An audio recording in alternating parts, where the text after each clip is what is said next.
हो तोहरे जरूरत के काम। अरे बताइए तो हर भला भाई हमारे मान्यवर श्री सुरेश राजभर वायरिंग में वायरिंग क्या ना थू।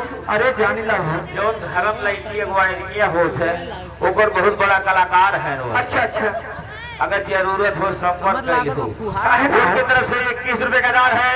हम और हमारी पूरी बाइक को 1 लाख धन्यवाद देती है और आप सब क्या दे रहे हो समझ बूझ के दीहू।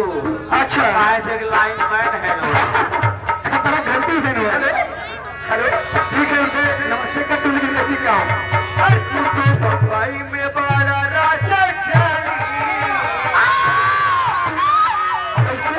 तो बम्बई में बड़ा राजा जवान